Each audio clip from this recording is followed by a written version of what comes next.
Welcome to the Lottery Players podcast, and if this is your first time listening or watching, welcome to the channel.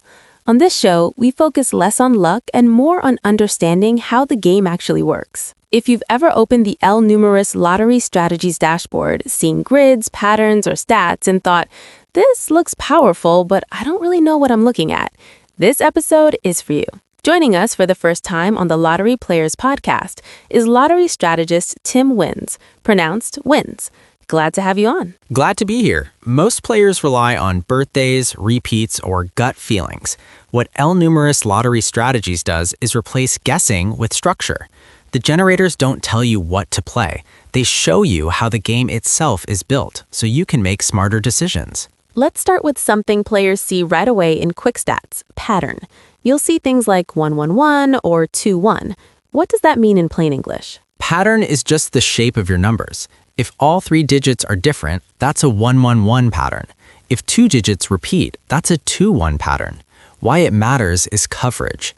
A number like 123 has 6 possible outcomes when boxed, while 112 only has 3.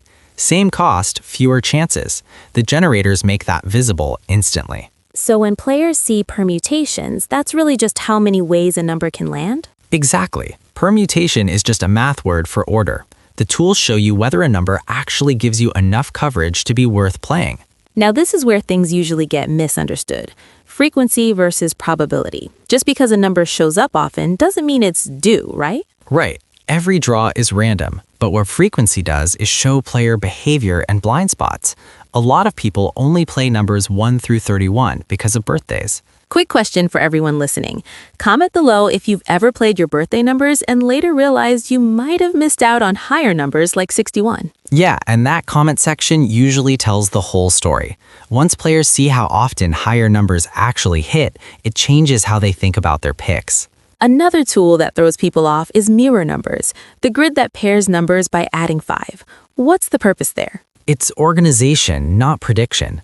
The mirror grid helps players track number relationships so patterns don't get lost. It's especially useful when reviewing recent draws. That ties into a real issue players deal with, writing workouts or rundowns on envelopes, pieces of mail, or napkins, and then losing them. Exactly. The generators create the workouts, rundowns, or sets, but they don't save them. That's why the L Numeris number tracker logbooks exist. They help players stay consistent instead of starting over every time. Let's touch on coverage modes, full, per digit, and union. Coverage controls how wide you spread your plays. Full covers everything. Union gives variety without overspending. It's about increasing probability while protecting your bankroll. And finally, expected value, or EV. People see a negative number and panic. They shouldn't.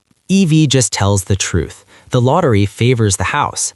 The goal isn't guaranteed wins. It's using the generators to play smarter within that reality. So, bottom line, L Numeris doesn't promise wins. It turns players into strategists. Exactly. And honestly, when you see how accessible it is, no downloads, works on laptop, desktop, iPad, iPhone, or any smartphone or tablet, you start thinking, I should do this myself. Especially when there are so-called gurus charging $100 just to join, then $30 a day for a list. The generators are the real edge. If you want to use the tools we've been talking about, head over to lnumerislotterystrategies.com. That's where you can access the generators and start building real structure into how you play. As long as you have internet access, you're good to go. And if you're serious about consistency, the unlimited plan just makes sense. Before we wrap up, drop a comment and let us know. What's your biggest challenge when it comes to picking or tracking your numbers? If this episode helped you understand the game better, make sure to like, share, and subscribe to the Lottery Players podcast so you don't miss future breakdowns. Thanks for listening, and we'll catch you on the next episode.